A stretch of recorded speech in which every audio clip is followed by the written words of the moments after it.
Hello students, Hare Krishna to all of you and welcome again to Zenduka Learning। आज के इस video lecture में हम लोग रिवाइज करने वाले हैं सीए इंटरमीडिएट एडवांस्ड अकाउंटिंग में अकाउंटिंग स्टैंडर्ड 7 कंस्ट्रक्शन कॉन्ट्रैक्ट जनता की विशेष मांग पर। कई सारे स्टूडेंट्स के मैसेजेस आए हैं, रिक्वेस्ट किए स्टूडेंट्स ने, और कुछ ने तो ऑर्डर दिया है मैसेज पर कि यार सर AS7 कराना ही पड़ेगा, करा दो फटाफट। तो रिक्वेस्ट को मानते हुए, ऑर्डर को मानते हुए हम लोग AS7 को यहां पे रिवाइज करने वाले हैं। कुछ लोग स्क्रीन देखकर घबरा रहे हैं कि यार सर के नोट्स कहां रिवाइज करवाने वाले हैं, वो हैंड रिटन नोट्स प्यारे प्यारे सुंदर सुंदर, ये तो ICAI का स्टडी मटेरियल खुला हुआ है। तो बिल्कुल AS7 का रिवीजन ये बहुत कॉम्प्लिकेटेड लगता है स्टूडेंट्स को, तो बहुत सिंप्लीफाई तरीके से मैं स्टडी मटेरियल से ही आपको इसका रिवीजन कराने वाला हूं, पूरे कवरेज के साथ। प्रैक्टिकल कॉन्सेप्ट, थ्योरेटिकल कॉन्सेप्ट सब कवर कर लेंगे। और इस अकाउंटिंग ये रिवीजन लेक्चर लेने के बाद ये अकाउंटिंग स्टैंडर्ड आपके दिल दिमाग में बस जाएगा।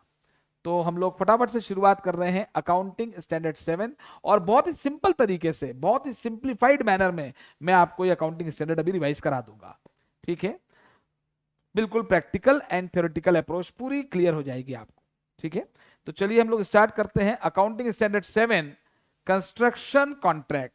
सबसे पहले तो ये अकाउंटिंग स्टैंडर्ड हमें ये बताता है कि भैया कंस्ट्रक्शन कॉन्ट्रैक्ट क्या होता है।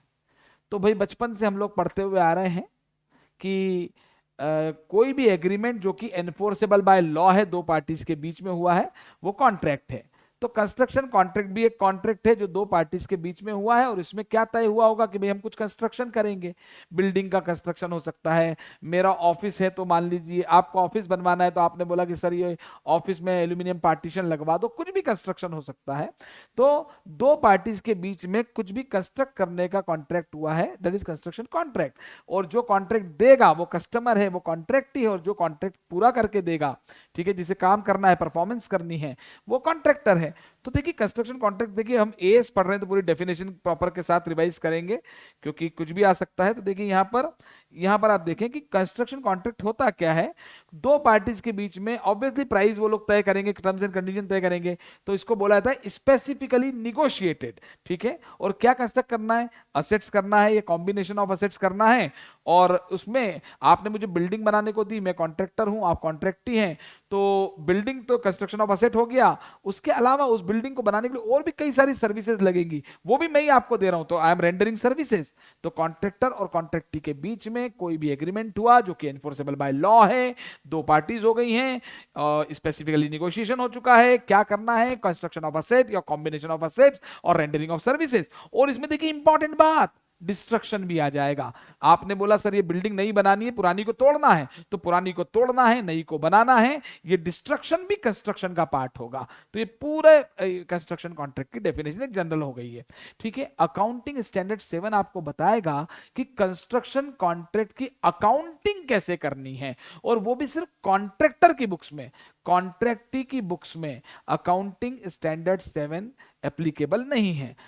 ठीक है, A7 is applicable on accounting for construction contract in the books of contractor only. ठीक है, अब इस एस को शुरू करने के यहां पर पहले एक और इंपॉर्टेंट बात बताता हूं कि बेसिकली कंस्ट्रक्शन कॉन्ट्रैक्ट को दो हिस्सों में बांटा गया, एक लॉन्ग टर्म कंस्ट्रक्शन कॉन्ट्रैक्ट, एक शॉर्ट टर्म कंस्ट्रक्शन कॉन्ट्रैक्ट। तो क्या होते हैं, अब आप बोलेंगे सर हमको बिल्कुल पता है, लेकिन इसमें एक स्टूडेंट गलती करते हैं। भाई ऐसे कंस्ट्रक्शन कॉन्ट्रैक्ट जो कि एक ही अकाउंटिंग पीरियड में शुरू होकर उसी में खत्म हो जाए, तो वो शॉर्ट टर्म होते हैं, आप जानते हैं। और जिसको कंप्लीट करने में एक से ज्यादा अकाउंटिंग पीरियड लग जाए, वो लॉन्ग टर्म होते हैं।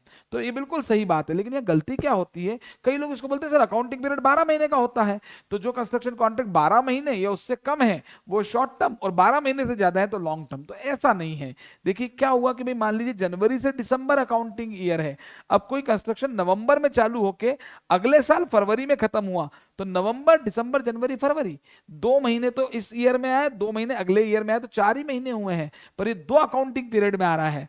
इसलिए ये शॉर्ट टर्म कॉन्ट्रैक्ट नहीं है, लॉन्ग टर्म कॉन्ट्रैक्ट होगा। तो कहने का मतलब ये है कि भाई शॉर्ट टर्म कॉन्ट्रैक्ट की अकाउंटिंग अलग होगी, लॉन्ग टर्म की अलग होगी, और लॉन्ग टर्म कंस्ट्रक्शन कॉन्ट्रैक्ट वो होगा जो एक से ज्यादा अकाउंटिंग पीरियड लेगा कंप्लीशन के लिए।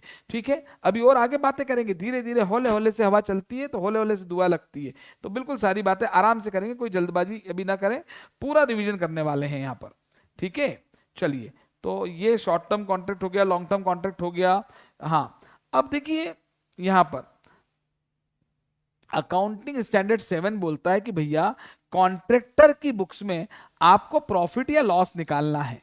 ठीक है, तो कॉन्ट्रैक्टर की बुक में प्रॉफिट या लॉस निकालना है, तो इस मैं तो कहता हूं कि A7 अगर आपने नहीं भी पढ़ा है तो आपको आता है प्रॉफिट लॉस कैसे निकालते हैं। हाँ सर आता है, P&L बनाएंगे।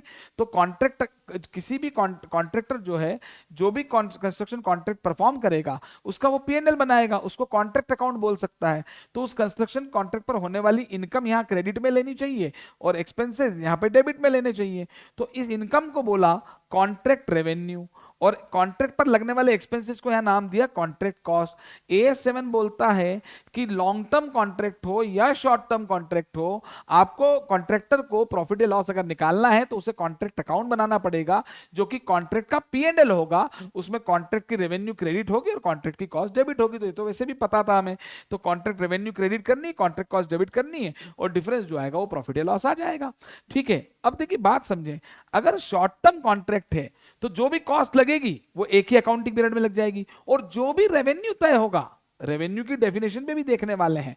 ठीक है, कॉस्ट का मतलब भी डिटेल में देखेंगे, है ना। तो जो भी कॉस्ट लगेगी वो उसी पीरियड की होगी, वहां पे डेबिट हो जाएगी, और जो भी रेवेन्यू तय होगा वो रेवेन्यू भी उसी पीरियड में का होगा।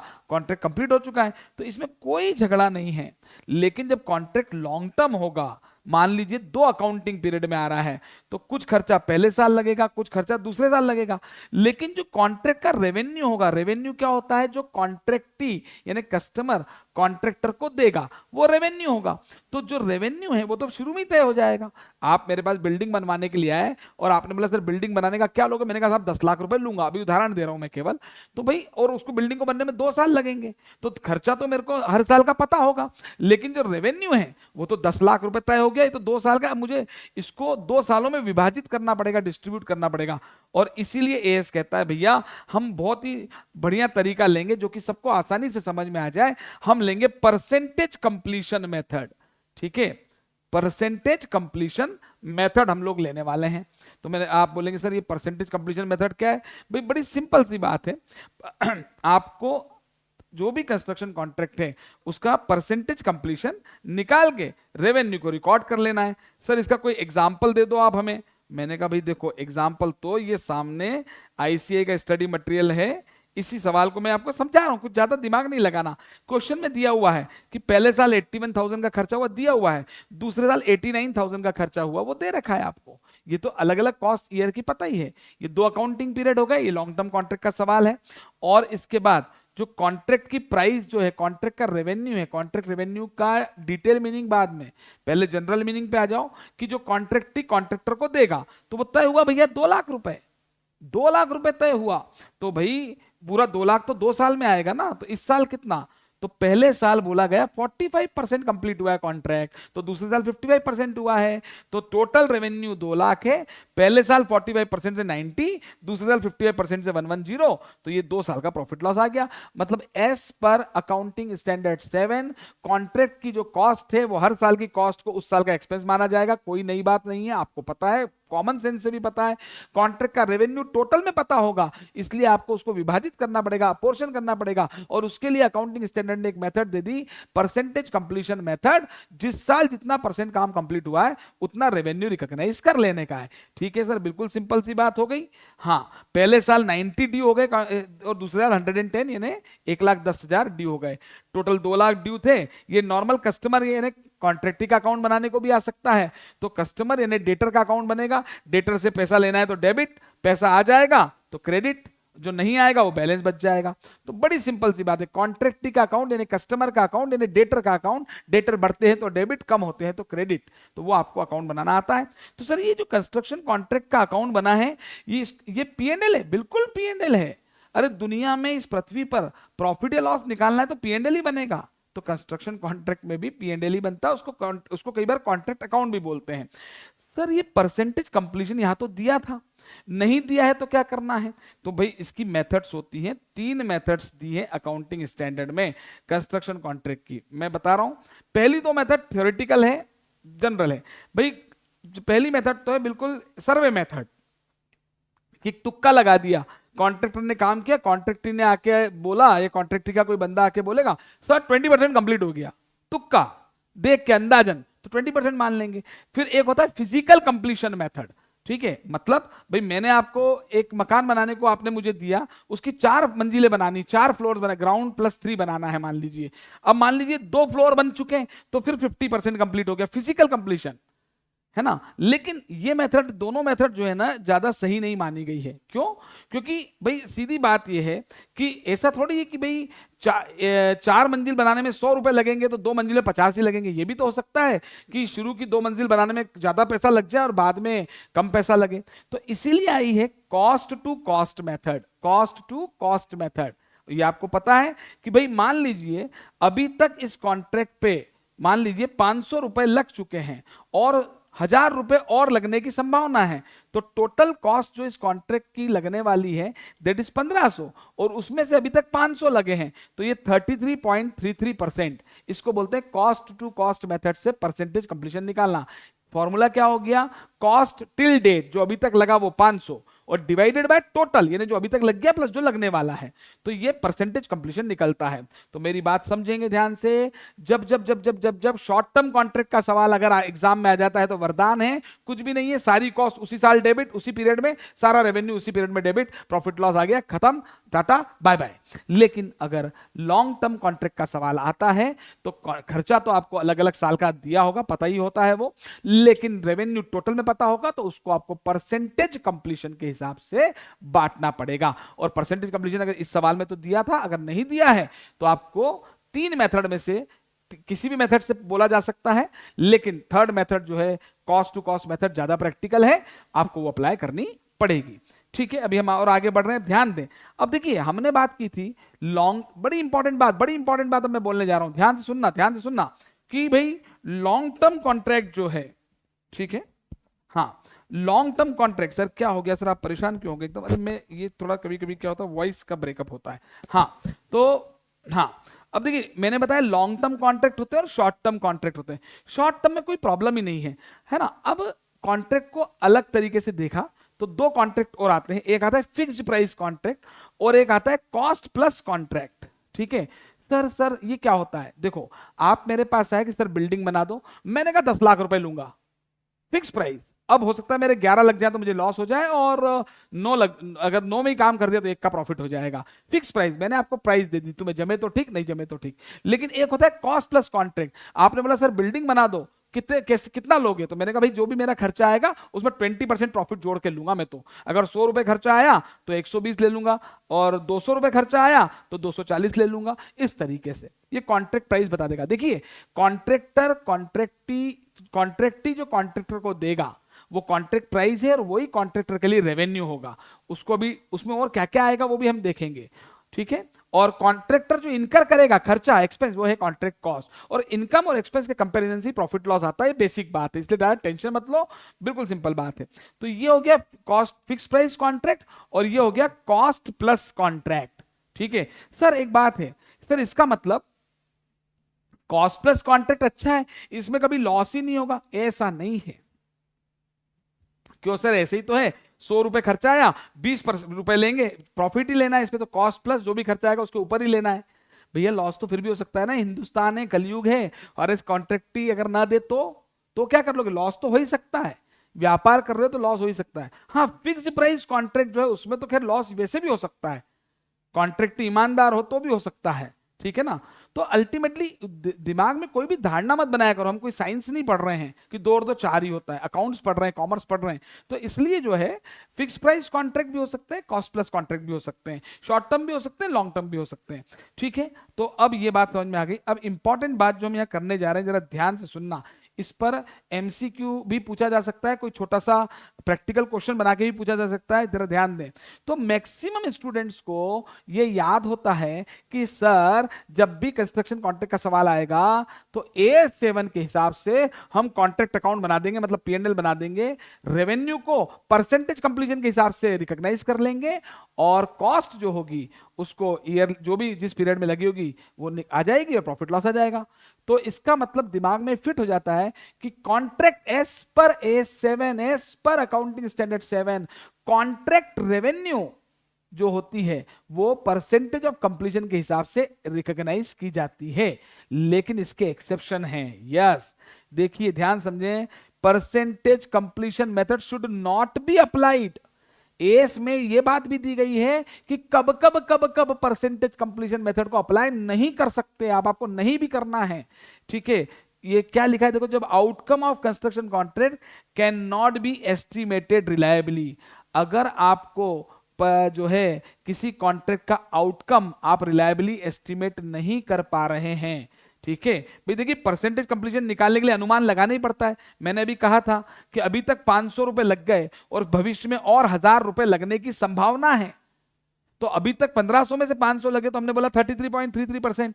तो पहली बात तो अगर आप एस्टिमेट ही नहीं कर पा रहे हो कॉस्ट को भी एस्टिमेट नहीं कर पाओगे तो ये परसेंटेज कंप्लीशन कैसे निकलेगा? तो आप बोलोगे सर वो बाकी जो 2 मेथड है उससे निकल जाएगा, बिल्कुल निकल सकता है। उसके अलावा कॉस्ट भी आपने एस्टिमेट कर ली, लेकिन उसके अलावा भी आप अभी डाउट में हो कि भैया इस कॉन्ट्रैक्ट का आउटकम अनिश्चितता कुछ भी हो सकती है, गवर्नमेंट के रूल्स रेगुलेशन कुछ चेंज हो सकते हैं, जहां बिल्डिंग बना रहे हैं वहां कुछ प्रोविजन प्रावधान आ सकता है सरकार का। तो अगर आप किसी भी कंस्ट्रक्शन कॉन्ट्रैक्ट का आउटकम एस्टिमेट, ये दिमाग में पहले फिट करो, किसी भी क्योंकि स्टूडेंट्स के दिमाग में एक चीज भरी हुई है कि A7 यानी कॉन्ट्रैक्ट का रेवेन्यू हमें परसेंटेज कंप्लीशन मेथड से लेना है। नहीं, अगर किसी भी कॉन्ट्रैक्ट का आउटकम रिलायबली एस्टिमेट नहीं हो पा रहा है तो रेवेन्यू का रिकॉग्निशन, कॉन्ट्रैक्ट के रेवेन्यू का रिकॉग्निशन परसेंटेज कंप्लीशन से नहीं होगा। फिर सर कैसे होगा? आपको एस क्या कह रहा है, जरा इस लाइन को ध्यान दे दें, रेवेन्यू उतना ही रिकॉग्नाइज करना है जितनी की आपकी कॉस्ट इनकर हुई है उससे, और उसमें भी आपकी रिकवरी आपको प्रोबेबल होनी चाहिए। मतलब यहां पे एक अकाउंटेंट का, एक सीए को यहां पर जजमेंट रखना पड़ेगा कि भाई किस तरीके से। देखिए बड़ा सिंपल सा यहां पे स्टडी मैट का सवाल है, कॉन्ट्रैक्ट 40 लाख का था, जरा देखिए एक मिनट, यहां पर अभी तक 3 लाख रुपए लगे हैं, भविष्य में 30 लाख रुपए लगने की और संभावना है। मतलब जब ये कॉन्ट्रैक्ट कंप्लीट हो जाएगा तो टोटल 33 लाख रुपीस लगेंगे, है ना, और 40 लाख रेवेन्यू मिलेगा, तो वैसे तो 7 लाख का प्रॉफिट है। लेकिन अब क्वेश्चन में लिखा है कि अभी तो भैया 10% ही काम कंप्लीट हुआ है। लो भैया, इन्होंने तो परसेंटेज कंप्लीशन निकाल लिया, इन्होंने परसेंटेज कंप्लीशन निकाल लिया, तो सर तो फिर बिल्कुल सिंपल है, इस साल का प्रॉफिट निकालो। 3 लाख रुपए कॉस्ट लगी है इस साल और 40 लाख का 10%, 4 लाख का रेवेन्यू ले लो, 1 का प्रॉफिट है ना। ऐसा नहीं होगा। क्यों? क्योंकि क्वेश्चन में पढ़िए नीचे क्या लिखा हुआ है। क्वेश्चन में लिखा है कि वर्क कुछ समय पहले शुरू हुआ है और अभी अनिश्चितता है कॉन्ट्रैक्ट को लेकर, आउटकम को लेकर कि कुछ भैया रेगुलेशंस में चेंज होने वाला है। ठीक है, तो पीक्यू ये जो कंपनी है, कॉन्ट्रैक्टर है, ये बड़ी दिक्कत में है कि कुछ आउटकम गलत भी हो सकता है, इसको टेंशन है, भी दिमाग पे, दिल पे बोझ है इसके। तो फिर इसलिए 3 लाख रुपए की कॉस्ट लग गई है, परसेंटेज कंप्लीशन के हिसाब से 4 लाख का रेवेन्यू रिकॉग्नाइज करना चाहिए, पर नहीं, एज पर A7 अगर आप किसी भी कंस्ट्रक्शन कॉन्ट्रैक्ट का आउटकम रिलायबली एस्टिमेट नहीं कर पा रहे हो, आपको उससे रिलेटेड कोई अनिश्चितता लग रही है, तो आपको रेवेन्यू उतना ही रिकॉर्ड करना है जितनी आपकी कॉस्ट लगी है। तो मैक्सिमम 3 लाख, मैक्सिमम इससे कम हो सकता है। इस 3 में भी आपको लगता है कि नहीं साहब रिकवरी तो शायद 2.5 की होगी, तो लॉस बुक हो जाएगा।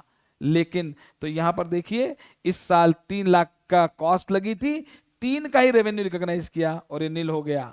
ठीक है, और इसी प्रकार से यहां पर सर इस क्वेश्चन में अगर ऐसा लिखा होता, कैसा लिखा होता, ऐसा कैसा, ऐसा कि सर 3 लाख की कॉस्ट लगी पर रिकवरी 2 लाख की पॉसिबल है, यस, तो फिर मैक्सिमम आप उतनी रेवेन्यू लोगे जितनी कॉस्ट रिकवर हो सकती है।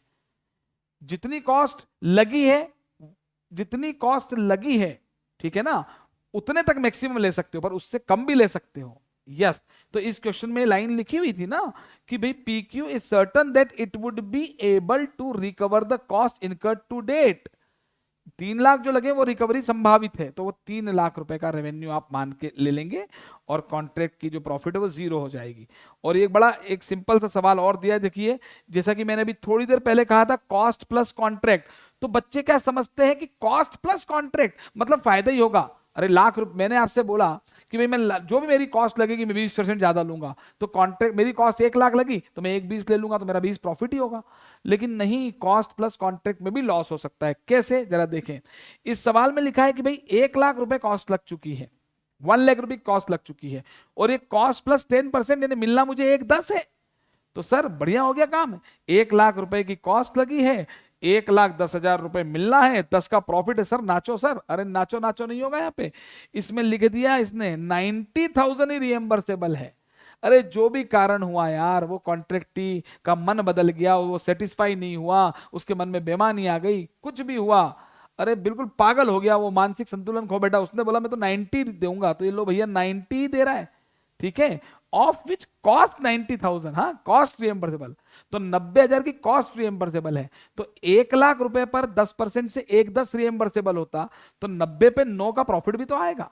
अगर क्वेश्चन में लिखा होता यहां पर कि 90,000 टोटल रिएम्बर्समेंट है, तो भैया यहां पे 1 लाख की कॉस्ट और 90 का रिएम्बर्समेंट होता तो यहां पर वो 10 का लॉस आ जाता। लेकिन नहीं, यहां पे बोला है 90,000 की कॉस्ट रिएम्बर्सेबल है, तो कॉस्ट प्लस 10% तो मिलेगा ही ना, तो इसलिए लगे कितने 1 लाख, मिले कितने 90, रिएम्बर्सेबल थे 10% जोड़ के 99, तो 99, तो 1 का लॉस है। देखो कॉस्ट प्लस कॉन्ट्रैक्ट में भी लॉस आ गया।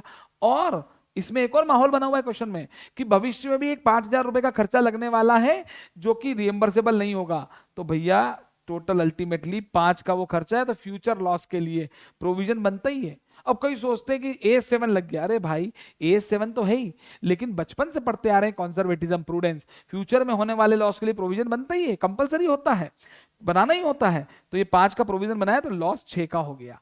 तो ये भी बड़ी सिंपल सी बात है, इसमें कोई दिक्कत नहीं है। अब आगे बढ़ते हैं, चलिए यहां पर ध्यान दीजिए, ठीक है। और ये जैसा कि मैंने अभी आपको बताया stages of completion, stage of completion की 3 मेथड हो गई, ये देखिए यहां पर। एक है सर्वे मेथड, मैंने बता दिया। एक है फिजिकल प्रोपोर्शन, 4 मंजिल में से 2 मंजिल कंप्लीट हो गई तो 50%। लेकिन जो सबसे सही मेथड है वो कॉस्ट टू कॉस्ट मेथड है, कि जितनी कॉस्ट टोटल लगने की संभावना है वो, और जो अभी तक लग गया वो, उसका प्रोपोर्शन निकालना है, ठीक है। और ये स्टेजेस ऑफ कंप्लीशन हमें निकालना ही होता है। जरा A7 कहता है, इस बात को फिर दिमाग में फिट कर लें, as per accounting standard 7 contract revenue should be recognised by percentage completion method. Yes, और इसका अपवाद क्या है, अगर किसी भी कॉन्ट्रैक्ट का आउटकम रिलायबली एस्टिमेट नहीं हो पा रहा है, अनिश्चितता है, तो फिर परसेंटेज कंप्लीशन मेथड नहीं लगानी है आपको। परसेंटेज कंप्लीशन निकल भी गया है तो भी आपको रेवेन्यू रिकॉर्ड उतना ही करना है जितनी मैक्सिमम आपके खर्चे की रिकवरी हो सकती है। आपको ज्यादा पॉजिटिव नहीं होना है, क्योंकि फ्यूचर प्रॉफिट को रिकॉर्ड वैसे नहीं करते हैं, लॉस को रिकॉर्ड करते हैं, ठीक है। तो चलिए ये यहां पर हो गया। अब जरा इंपॉर्टेंट बस थोड़ी सी बातें और हैं, यहां पर देखिए। हाँ,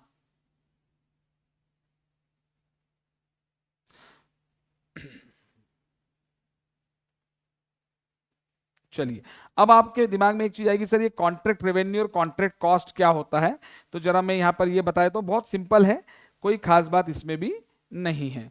अच्छा एक बात और, यहां पर इस एस में हमें 3 शब्द और समझने हैं, 3 शब्द और समझने हैं। वो 3 शब्द हैं, ये रहा, एक है कंबाइनिंग ऑफ कॉन्ट्रैक्ट, एक है सेगमेंटिंग ऑफ कॉन्ट्रैक्ट, और एक है कॉन्ट्रैक्ट ऑप्शन। इस पर मैंने सेपरेट वीडियो भी बना के दिया हुआ है, वो भी आपको यहाँ लिस्ट में मिल जाएगा। तो चलिए व्हाट इज कॉन्ट्रैक्ट रेवेन्यू हम पहले देख लेते हैं। चलिए देखिए, मैं तो एक सिंपल बात करता हूं, कॉन्ट्रैक्टी से जो भी कॉन्ट्रैक्टर को मिलने वाला है, जो तूने दिया कॉन्ट्रैक्टर, एक्रूअल दिया मतलब कैश आना जरूरी नहीं है, अकाउंटिंग एक्रूअल पे चलती है। तो भाई जो भी एक इनिशियल अमाउंट कॉन्ट्रैक्ट देने को राजी हो जाएगा वो कॉन्ट्रैक्ट रेवेन्यू होगा। और उसके अलावा कोई भी वेरिएशन होता है कॉन्ट्रैक्ट वर्क में, ठीक है। एक तो ये वर्ड समझें एस्केलेशन, भाई आज मैंने आपके लिए कोई बिल्डिंग बनाने की बात की और ईंट और सीमेंट का रेट मैंने मान लीजिए ₹10 ले लिया, लेकिन भविष्य में अगर वो रेट बढ़ जाएगा तो अकॉर्डिंगली मैं कॉन्ट्रैक्ट प्राइस बढ़ाऊंगा ना यार, महंगा हो गया तो वो, ठीक है ना। तो इसको कहते हैं एस्केलेशन। और उसके अलावा जो है कई बार कॉन्ट्रैक्टर आपको इंसेंटिव देगा कि जल्दी काम कंप्लीट कर दोगे तो ये एक्स्ट्रा दूंगा। कुछ कोई कॉस्ट आपने पहले इंक्लूड नहीं की थी भाई, कॉन्ट्रैक्टर ने आपको बोला था बिल्डिंग बना दो, बाद में उसने बोला कि नहीं भैया मैं तो चाहता हूँ कि सैनिटरी फिटिंग भी आप करो, तो भैया अगर सैनिटरी फिटिंग मुझसे करवाओगे तो उसकी कॉस्ट मैंने पहले इंक्लूड नहीं की थी, तो फिर वो भी मैं आपसे क्लेम करूंगा, ठीक है ना, उसका पैसा भी क्लेम करूंगा। तो अल्टीमेटली आप देखिए कितने नाम याद करोगे, एग्जाम में तो कोई भी नाम आ सकता है अंग्रेजी की डिक्शनरी में से, आपके दिमाग में फिट होना चाहिए कि कॉन्ट्रैक्टी यानी कस्टमर जो भी कॉन्ट्रैक्टर को देगा इस कॉन्ट्रैक्ट के बदले में जो भी देगा, मतलब कैश नहीं एक्रू भी हो जाएगा, तो वो कॉन्ट्रैक्ट का रेवेन्यू होगा। जो इनिशियल अमाउंट हो गया वो, वर्क में कोई भी वेरिएशन हुआ उसका पैसा, कोई भी क्लेम कॉन्ट्रैक्टी कर रहा है तो वो एग्रीड होगा। उसके बाद कोई भी इंसेंटिव और कोई पेनल्टी अगर हुई, अरे जल्दी काम कंप्लीट करने के लिए इंसेंटिव है तो लेट में पेनल्टी भी है, तो वो उसी से रिलेटेड है, तो पेनल्टी को कॉस्ट ना मानते हुए उसे इंसेंटिव में से कम कर देंगे, तो ये कॉन्ट्रैक्ट रेवेन्यू आ जाएगा। और सर कॉन्ट्रैक्ट कॉस्ट क्या आएगी, अरे आप तो पूरी कॉस्ट अकाउंटिंग पढ़ते हैं, कॉन्ट्रैक्ट कॉस्ट क्या होगी, किसी भी चीज को कंप्लीट करने की कॉस्ट क्या होगी, मटेरियल, लेबर और अदर एक्सपेंस, और उसमें भी डायरेक्ट और इनडायरेक्ट, डायरेक्ट और इनडायरेक्ट, डायरेक्ट और इनडायरेक्ट, सारे डायरेक्ट खर्चों को बोलते हैं प्राइम कॉस्ट, सारे इनडायरेक्ट खर्चों को बोलते हैं ओवरहेड्स। तो पूरे वही कॉन्सेप्ट है कॉस्ट अकाउंट, जितने भी अल्टीमेटली जो भी कॉस्ट कॉन्ट्रैक्ट के लिए लगेगी वो कॉस्ट इनकर होगी मटेरियल, लेबर और एक्सपेंस में, चाहे डायरेक्ट हो चाहे इनडायरेक्ट हो। हाँ कोई कॉस्ट ऐसी भी हो सकती है जो आपको डायरेक्टली एलोकेटेड हो, है ना, लेकिन मान लीजिए 4 मकान बना रहे हैं हम और उसको बनाने के लिए एक मशीनरी लग रही है, उस मशीनरी का डेप्रिसिएशन 50,000 है, तो 50,000 तो चार एक ही मशीन का डेप्रिसिएशन है जो कि 4 कॉन्ट्रैक्ट पे काम कर रही है ना। तो फिर आपको मान लो इक्वल काम कर रही है तो ये 50,000 रुपए का जो डेप्रिसिएशन है चारों कॉन्ट्रैक्ट में अपोर्शन होगा। तो कॉन्ट्रैक्ट कॉस्ट में आएगा क्या, डायरेक्टली एट्रीब्यूटेबल कॉस्ट आएगी, और जो डायरेक्टली एट्रीब्यूटेबल नहीं है वो एक रीजनेबल बेसिस पे बांट के आ जाएगी, ठीक है ना। और उसमें भी कौन सी कॉस्ट आती है, चाहे मटेरियल हो, चाहे लेबर हो, चाहे अदर एक्सपेंस हो, चाहे डायरेक्ट हो इनडायरेक्ट हो, नाम याद करके अपने आप को कोई रटो मत, कुछ भी कॉन्सेप्ट दिमाग में रखो, any cost directly attributable and if not directly attributable then apportioned on a reasonable basis to a contract, whether it is of material, whether it is of wages, whether it is of any expenses, whether it is of any direct or indirect nature, वो सब आएगी, ठीक है ना। मैं उस construction contract को complete करने तक की, उसके बाद की नहीं, ठीक है। तो ये सारी कॉस्ट आ जाएगी। तो ये जो एक इलस्ट्रेशन 2 है, क्लास में करवाया हुआ इलस्ट्रेशन है, इसमें आपको कॉन्ट्रैक्ट प्राइस ही कॉन्ट्रैक्ट रेवेन्यू ही निकालना है। तो जो भी प्राइस तय हो गई वो है, अर्ली कंप्लीशन के लिए जो भी इंसेंटिव देगा, और एस्केलेशन क्लॉज हो गया, मटेरियल महंगा हो गया, लेबर महंगी हो गई तो उसके लिए प्राइस बढ़ गई है, और जो है कुछ वेरिएशन करवाया कॉन्ट्रैक्ट में तो उसके लिए कॉन्ट्रैक्टर ने और पैसा चार्ज कर लिया, तो वो सब रेवेन्यू है, सबको जोड़ना है आपको, तो खुद करना चाहिए। चूंकि ये रिवीजन क्लास है तो इसमें एक एक क्वेश्चन कॉपी पे नहीं करेंगे हम लोग, ठीक है।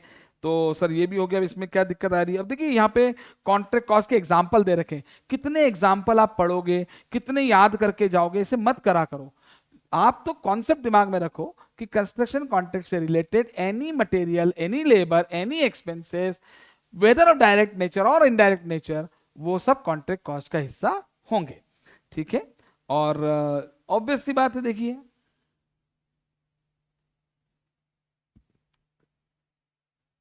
सेलिंग कॉस्ट नहीं आएगी तो क्यों आएगी भाई, कंस्ट्रक्शन कॉन्ट्रैक्ट कंप्लीट हो गया, अब उसको उसके बाद का खर्चा, जो कोई प्रोडक्ट बन जाता है तो ये तो AS2 में भी पड़ा हुआ है कि उसके बाद के खर्चे, एडमिनिस्ट्रेशन और सेलिंग के खर्चे, वो सब जो है कॉन्ट्रैक्ट कॉस्ट में नहीं आते। सर आपने बोला डेप्रिसिएशन कॉस्ट का हिस्सा है, तो वो तो बिल्कुल डेप्रिसिएशन हमेशा कॉस्ट का हिस्सा है, लेकिन सर यहाँ तो दिया है कि डेप्रिसिएशन नहीं आएगा कॉस्ट में, ये जो सच कॉस्ट जो नहीं आती कैन नॉट बी। अरे तो भाई यहाँ पे ये भी लिखा हुआ है ना कि ऐसा प्लांट का डेप्रिसिएशन जो कि कॉन्ट्रैक्ट पे यूज ही नहीं हुआ, कोई प्लांट, कोई मशीनरी कॉन्ट्रैक्ट पे यूज ही नहीं हुई, तो उसका डेप्रिसिएशन उस कॉन्ट्रैक्ट पे क्यों आएगा, तो कॉमन सेंस है, ठीक है। तो इसलिए कहीं कोई इसमें बहुत बड़ी दिक्कत नहीं है। और ये कॉस्ट प्लस कॉन्ट्रैक्ट का एग्जांपल्स दिए हुए हैं, यहां पर सिंपल आप पढ़ के देखेंगे तो आ जाएगा, जो भी कॉस्ट इनकर हुई है उस पर जो भी मार्जिन तय हुआ उतनी रेवेन्यू कॉन्ट्रैक्टर कॉन्ट्रैक्टी से ले लेगा, और उसके लिए अलग अलग यहाँ पर केसेस बना के दे रखे हैं, तो वो आप पढ़ेंगे तो बहुत इजीली क्लियर हो जाएंगे, ठीक है। ये हो गया। अब परसेंटेज कंप्लीशन मेथड हम पढ़ ही चुके हैं। समराइज्ड वे में हम लोग इसको रिवाइज कर रहे हैं। चलिए अब एक बड़ी इंपॉर्टेंट बात है यहां पर,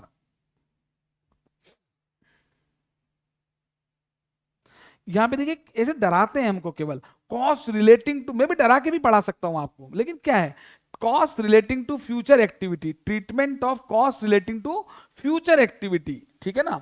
तो भाई परसेंटेज कंप्लीशन मेथड जो होती है उसमें कॉन्ट्रैक्ट के रेवेन्यू को हम P&L में लिखते हैं, ठीक है, पर वर्क परफॉर्म्ड के हिसाब से। पहले साल 45% काम हुआ तो पहले साल 45% रेवेन्यू आएगा। तो कॉन्ट्रैक्ट कॉस्ट तो जिस साल की है उसी साल रिकॉर्ड हो जाएगी, ये भी हमने पढ़ लिया। लेकिन फ्यूचर एक्टिविटी से रिलेटेड कोई कॉस्ट है, ठीक है ना, तो उसका क्या करना है भैया, ठीक है ना। तो अल्टीमेटली जो है आप देखिए यहां पर द कॉन्ट्रैक्ट, ये पढ़े ध्यान से, the contract cost that relate to, it's very important, the contract cost that relate to future activity on the contractor however recognised as an asset provided it is probable that will be recovered, ठीक है ना।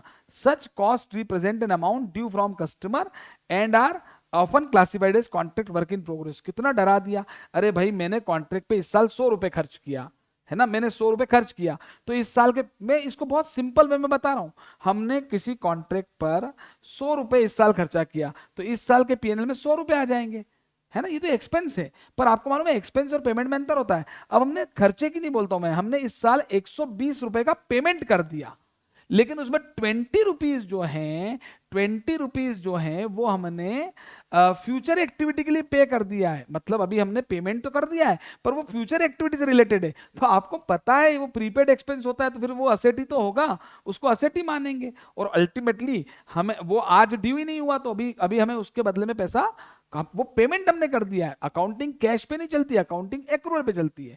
तो कोई भी future activity related cost incur हो गई है, आपने पेमेंट कर दिया है, तो वो आपको कॉन्ट्रैक्टी से तो लेना ही रहेगा, बिल्कुल, वो वर्क इन प्रोग्रेस है, अभी कॉन्ट्रैक्ट वर्क इन प्रोग्रेस है, तो वो आपको लेना ही होगा। और वो लेना होगा तो वो आपके लिए, आपने चूंकि खर्चा पहले ही पे कर दिया है तो प्रीपेड एक्सपेंस है, तो वो असेट है। तो कोई नई बात, न्यू पॉइंट यहां पर ऐसा नहीं है जो A7 आपको बता रहा है। और अब बोला जा रहा है भाई अनकलेक्टेबल कॉन्ट्रैक्ट रेवेन्यू, ठीक है। तो भाई अब सीधी सीधी बात यह है कि अनकलेक्टेबल कॉन्ट्रैक्ट रेवेन्यू का मतलब समझिए, वही वाली बात आ गई। अकाउंटिंग में रेवेन्यू आप रिकॉग्नाइज कैसे करते हैं, एक्रूअल पे।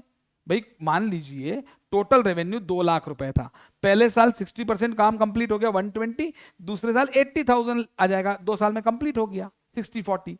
लेकिन मान लीजिए 120 में से 1,10,000 ही आए तो रेवेन्यू 110 थोड़ी होगा, यस 1,20,000 ही होगा। रेवेन्यू रिकॉग्निशन परसेंटेज कंप्लीशन से भी होता है, तो एक्रूअल से होता है। एक्रूअल तो बेसिक असम्पशन है अकाउंटिंग का, तो एक्रूअल से ही करना है। तो ये बोल रहा है अनकलेक्टेबल कॉन्ट्रैक्ट रेवेन्यू, मतलब आपने किसी रेवेन्यू को रिकॉग्नाइज कर लिया था, बाद में वो कलेक्ट नहीं हुआ, आपको लगता है कलेक्ट नहीं होगा या नहीं हुआ, तो क्या होगा भाई, सीधी सीधी बात है, अब रेवेन्यू माइनस थोड़ी होगा, वो तो रेवेन्यू तो रिकॉर्ड हो गया, ठीक है। जिस साल वो रेवेन्यू रिकॉर्ड, देखिए कितनी, आप समझिए, आप इस बात को समझिए कि लैंग्वेज बदलते हैं, कॉन्सेप्ट नहीं बदला, ठीक है। भाई ये कह रहे हैं कि अगर कोई कॉन्ट्रैक्ट रेवेन्यू अनकलेक्टेबल है, देखो कंफ्यूज कर रहे हैं, होना नहीं है, मैं फिर बोल रहा हूं इसको। आप, मैंने इसीलिए मॉड्यूल से पढ़वाया है ये, कि मॉड्यूल से पढ़ेंगे तो, क्योंकि एग्जाम में तो लैंग्वेज ये लिख के आनी है ना। अनकलेक्टेबल कॉन्ट्रैक्ट रेवेन्यू का मतलब क्या होता है, हमने कोई कॉन्ट्रैक्ट का रेवेन्यू किसी ईयर के P&L को बनाते वक्त रिकॉग्नाइज कर लिया, बाद में वो कलेक्ट नहीं हुआ, अनकलेक्टेबल। तो ये क्या कह रहे हैं यहां पर लैंग्वेज में, क्या कह रहे हैं कि कॉन्ट्रैक्ट रेवेन्यू अनकलेक्टेबल है, तो कॉन्ट्रैक्ट रेवेन्यू एडजस्ट नहीं होगी, जो अनकलेक्टेबल अमाउंट है वो ऐसे एक्सपेंस आएगा। तो डर जाते हैं लोग, अरे ऐसे ही बचपन से करते हुए आए हो भाई। एक बात बताओ, 100 रुपए की सेल की और 20 रुपए के बैड डेप्ट हो गए, तो आप क्या सेल 80 रुपए दिखाते थे? नहीं, आप सेल को 100 रुपए ही रहने देते थे और बैड डेप्ट को 20 रुपए अलग से दिखाते थे, as a loss, as a expense. हाँ या ना, बिल्कुल सही है।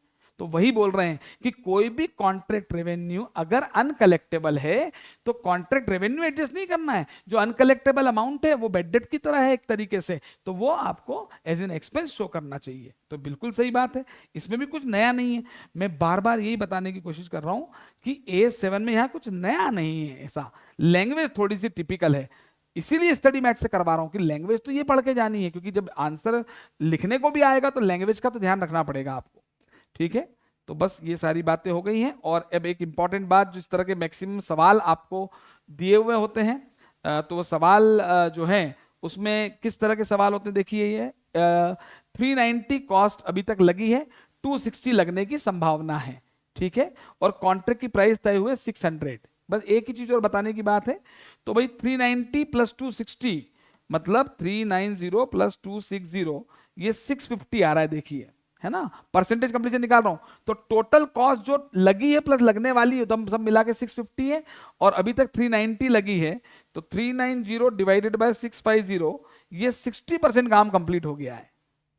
ये परसेंटेज कंप्लीशन निकल गया, ठीक है। तो देखिए आप, पहले साल 60%, दूसरे साल 40%, और कम्युलेटिव निकालेंगे तो 100%, ठीक है।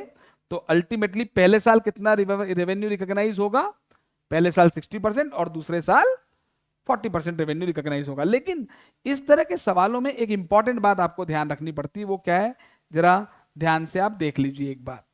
देखिए इस साल में बहुत ध्यान से देख लेना, इस साल 390 का ये कॉन्ट्रैक्ट का पहले साल का पीएनएल बना रहा हूं। इस साल 390 खर्चा हुआ है, इसमें कोई दिक्कत ही नहीं है। टोटल रेवेन्यू 600 है, उसका 60%, यहां 360 हुआ।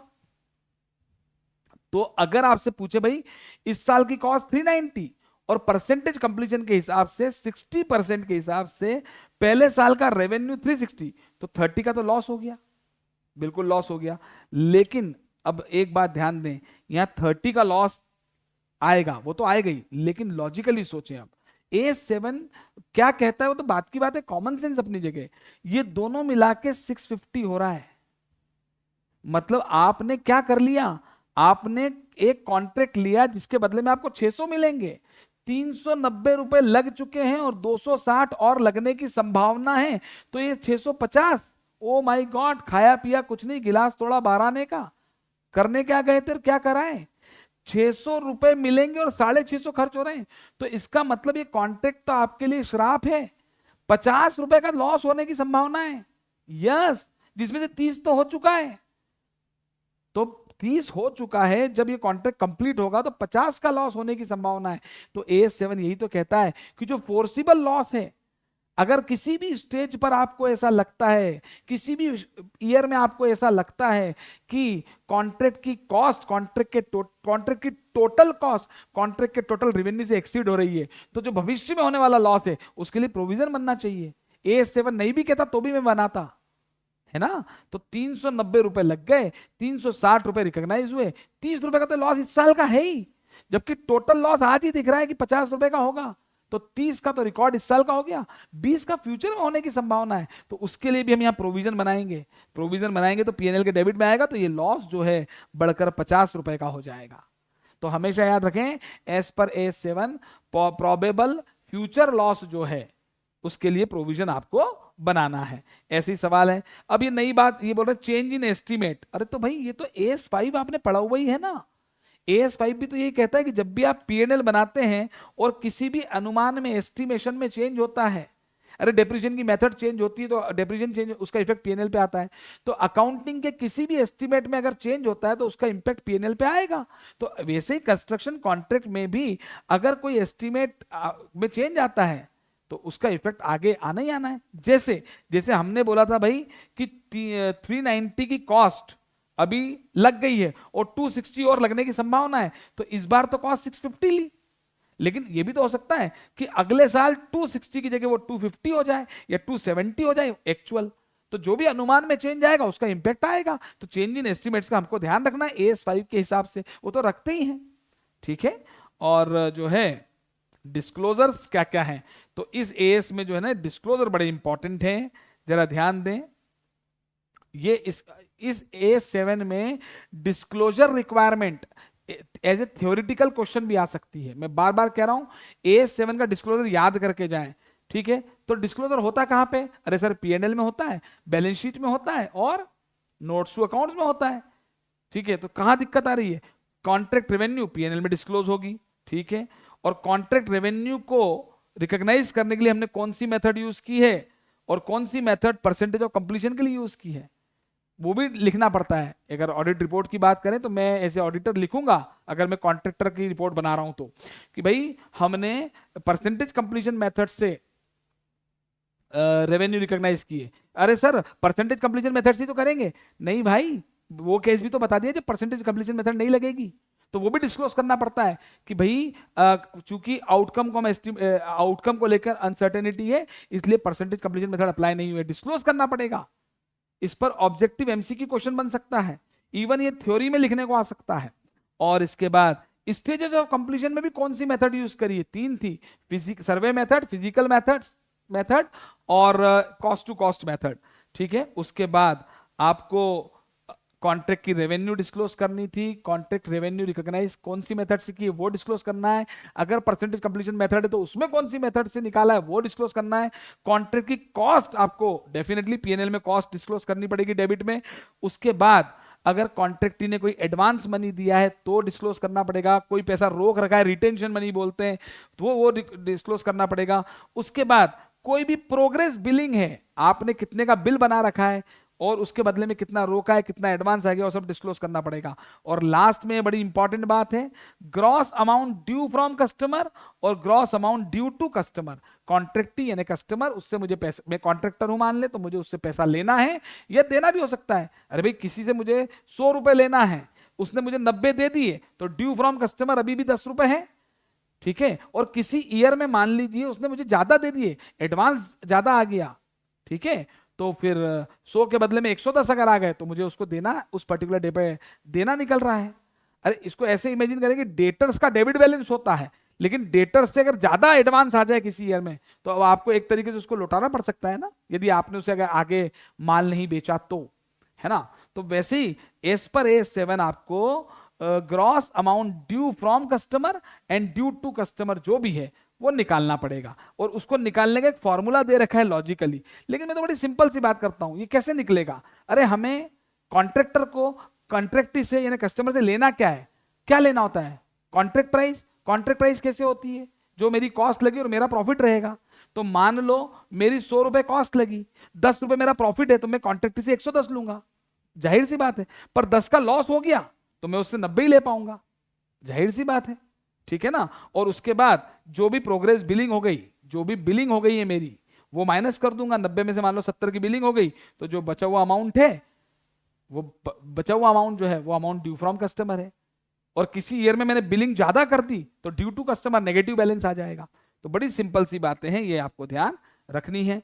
और ये वही सवाल हैं सारे, और एडजस्टमेंट्स हैं, और फ्यूचर लॉस, प्रोबेबल लॉस के लिए प्रोविजन बनाना है, सारे सवाल आपसे हो जाएंगे। और इसके अलावा भी कोई आपको इसके बाद भी कोई डाउट रहता है किसी क्वेश्चन में पर्टिकुलर, तो आप हमसे डिस्कस कर सकते हैं, मैसेज के थ्रू पूछ सकते हैं। ठीक है, अब एक आखिरी बात बता दूं मैं आपको, खत्म नहीं हुआ अभी, जो मैंने आपको बताई थी बात, यहां पर 3 शब्दों का मतलब A7 जो बात करता है, देखिए ध्यान से, दैट इज ये रहा, ये आ रहा है कंट्रोल, ये आ गया, कंबाइनिंग और सेगमेंटिंग कॉन्ट्रैक्ट। और इसमें एक और यहां हेडिंग लिखा नहीं है, कॉन्ट्रैक्ट ऑप्शन है। मैं आपको फिर बता दूं कि इस वाले टॉपिक कॉन्ट्रैक्ट, ये जो टॉपिक है, इस ये वाला हेडिंग, इसके लिए एक सेपरेट वीडियो भी आपको हमारे इसी जेंडुका लर्निंग चैनल पे मिल जाएगा, सेपरेट वीडियो। लेकिन मैं इसका मतलब बता देता हूं, मैं कॉन्ट्रैक्टर हूं, मेरे पास एक से ज्यादा 10 कॉन्ट्रैक्ट आ गए, हो सकता है एक ही कॉन्ट्रैक्टी के हूं, ठीक है ना, उसने अलग अलग कॉन्ट्रैक्ट दिए मुझे, तो क्या मैं सबके लिए अलग अलग पीएनएल बनाना पड़ेगा, ठीक है। हाँ, अगर अलग अलग बनाना है तो ठीक है बना लो, लेकिन A7 कहता है नहीं साहब, कुछ कंडीशन अगर पूरी हो जाएगी ना, ठीक है, तो तुम सिंगल कंस्ट्रक्शन कॉन्ट्रैक्ट यानी कंबाइन भी कर सकते हो। अच्छा सर, मतलब सर एक हमारे पास 10 कॉन्ट्रैक्ट आए, एक ही व्यक्ति से आए, या सर मान लीजिए 5 लोगों ने मिलकर 10 कॉन्ट्रैक्ट दिए, तो भी क्या एक अकाउंट बन सकता है? बिल्कुल बन सकता है। वो ये कह रहे हैं भाई ऐसे भी तो हो सकता है, 5 दोस्त में, सुनना ध्यान से, मेरे पास आप आए घर बना दो सर, है ना, आप अकेले आए 5 घर बनाने के लिए, तो मेरे लिए तो 5 घर 5 कॉन्ट्रैक्ट है। और या फिर आप 5 दोस्त आए मेरे पास कि यार 5 दोस्त के लिए एक एक मकान बनाना है, तो मेरे लिए तो 5 लोग आ गए, बिल्कुल आ गए।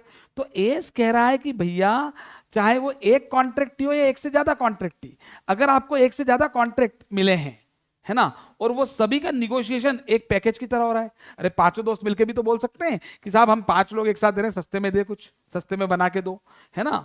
तो अगर वो एक कॉन्ट्रैक्टी हो या एक से ज्यादा कॉन्ट्रैक्टी हो, ध्यान से सुनो, एक कॉन्ट्रैक्टी हो या एक से ज्यादा कॉन्ट्रैक्टी हो, कॉन्ट्रैक्टर के पास अगर एक से ज्यादा कॉन्ट्रैक्ट वो लेकर आए हैं और वो सारे contract negotiated as a single package में निगोशिएशन उनका हो रहा है, वो सब रिलेटेड हैं, मतलब बिल्डिंग, भाई ऐसा नहीं एक के लिए बिल्डिंग बनानी और एक के लिए बोले कि आप वो जो है मेरा ऑफिस बना दो, ऑफिस में वो लगा दो, फर्नीचर बना दो, ऐसा नहीं।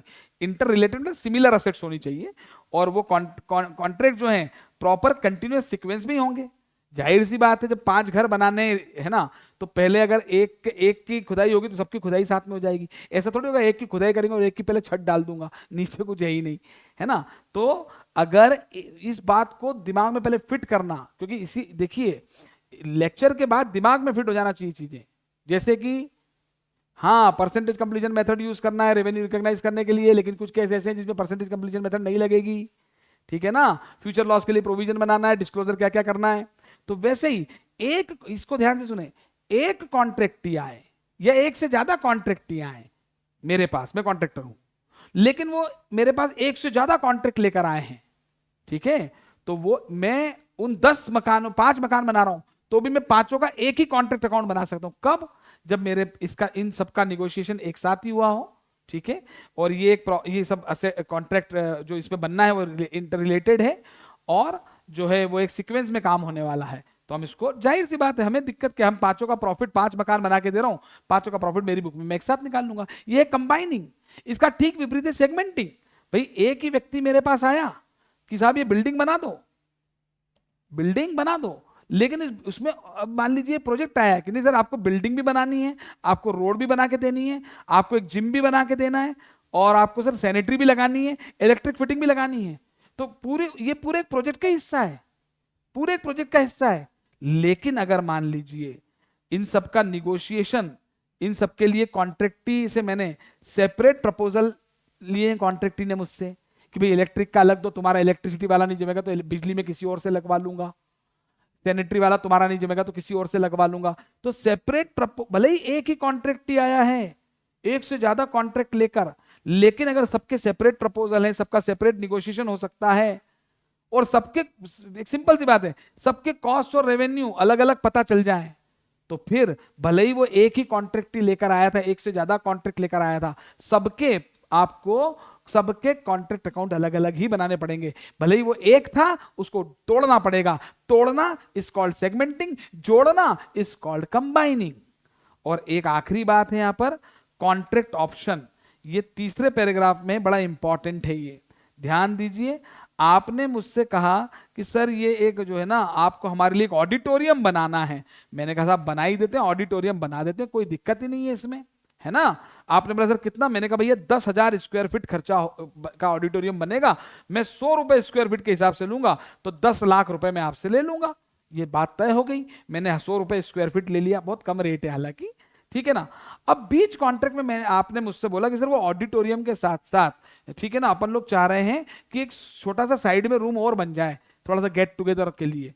तो मैंने कहा ठीक है भैया, छोटा सा रूम 500 स्क्वायर फीट का है, 100 रुपए के हिसाब से उसका 5,000। तो मुद्दा ये कि ये जो एडिशनल वर्क आपने मुझे दिया है, ये अलग कॉन्ट्रैक्ट अकाउंट बनाओ या इसी में। तो आप बोलोगे सर इसी में बना दो, क्यों? उसका रीजन है कि बेसिकली जो ऑडिटोरियम एक बन रहा था, ठीक है ना, उसमें भी एक बड़ा रूम बन रहा था, उसमें फर्नीचर भी लगाना होता है, वो सारी बातें हैं, ठीक है ना।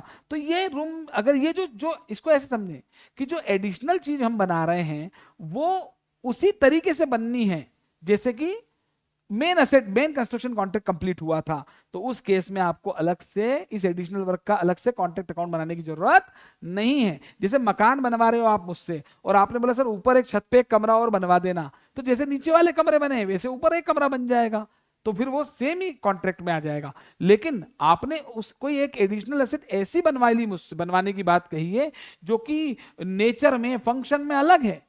जैसे कि मैंने क्लास में भी एग्जांपल दिया था कि मैं घर बना रहा हूं आपका, और आपने मुझसे एकदम बोलते सर हमारे घर के बाहर कुआं बना दो, एक कुआं, वेल, तो कुआं भैया वो सिलेंड्रिकल बनता है, उसका मेजरमेंट अलग होता है, वो 100 रुपए स्क्वायर फीट में नहीं बनेगा, उसमें ज्यादा पैसे लग जाएंगे, उसका फंक्शन अलग है, नेचर अलग है। तो फिर भले ही वो उसी कॉन्ट्रैक्ट के साथ आपको दिया गया था, पर कुएं के लिए कॉन्ट्रैक्टर कंस्ट्रक्शन अकाउंट अलग, कॉन्ट्रैक्ट अकाउंट अलग बनाएगा। तो ये से कहते हैं कॉन्ट्रैक्ट ऑप्शन। ऑप्शन इसलिए कहा कि आप बीच कॉन्ट्रैक्ट में कॉन्ट्रैक्टर को बोलोगे कि भाई ये एक्स्ट्रा एसेट बनाना है, तो वो ऑप्शन बनाने का हाँ भी कर सकता है और मना भी कर सकता है। ठीक है, तो ये हो गया कंबाइनिंग सेगमेंटिंग, ये सारी बातें यहां पर हो गई है। ठीक है, चलिए, तो ये A7 हमारा एक शॉर्ट रिवीजन कंप्लीट होता है। मुख्य बातें क्या क्या हैं? Accounting standard 7, construction contract, contract का पीएनएल बनाना है, तो पीएनएल बनाना तो रेवेन्यू भी आएगी, कॉस्ट भी आएगी, फ्यूचर लॉस का प्रोविजन बनाना है, रेवेन्यू अगर आगे डूबेगा नहीं आएगा तो बैड डेट रिकॉर्ड हो जाएंगे। बिल्कुल वही बात है, रेवेन्यू में क्या क्या आएगा, जो भी हमें कॉन्ट्रैक्ट से एक्रू हो जाएगा वो सब आएगा। कॉस्ट में क्या क्या आएगा, material labour expense direct indirect सब आने वाला है। बिल्कुल, और उसके अलावा रेवेन्यू रिकॉग्नाइज शॉर्ट टर्म में कैसे करना है, कोई दिक्कत ही नहीं है, खत्म ही हो गया कॉन्ट्रैक्ट तो एक साथ ही ले लेंगे। लॉन्ग टर्म में रेवेन्यू को परसेंटेज कंप्लीशन से लेंगे, लेकिन अगर आउटकम रिलायबली एस्टिमेटेड नहीं है तो परसेंटेज कंप्लीशन मेथड नहीं लगेगी। फिर रेवेन्यू कितनी लेंगे, जितनी कॉस्ट लगी उतनी, और उसमें से भी जो रिकवर हो सकती है उतनी रेवेन्यू रिकॉग्नाइज करेंगे। ठीक है, ये बात हुई कॉन्ट्रैक्ट को। बहुत सारे कॉन्ट्रैक्ट को जोड़कर एक अकाउंट बन सकता है, कंबाइनिंग। एक ही प्रोजेक्ट आया लेकिन उसको भी अलग अलग बना ले तो सेगमेंटिंग। और एक हमने पढ़ा भी कॉन्ट्रैक्ट ऑप्शन और डिस्क्लोजर रिक्वायरमेंट, क्या क्या डिस्क्लोज करना है, revenue, cost, progress billing, retention money, amount due from contractee, amount due to contractee, वो सारी प्रॉफिट या लॉस ऑन कॉन्ट्रैक्ट सब डिस्क्लोज करना है। ठीक है, ये सारी बातें यहां पर खत्म हो जाती है। ठीक है, तो मैंने आपको एक शॉर्ट रिवीजन करवाया है और मैं आप सबको वापस बोलूंगा कि A7 को आईसीआई के स्टडी मटेरियल से एक बार ढंग से ढंग से आप पढ़ के रिवाइज कर लें। और कोई भी इसके अलावा भी अगर आपका कोई डाउट है, कोई क्वेश्चन है, तो आप मुझे मैसेज कर सकते हैं और मुझसे पूछ सकते हैं, तो वो डाउट आपका सॉल्व कर दिया जाएगा। Okay, tata, bye bye.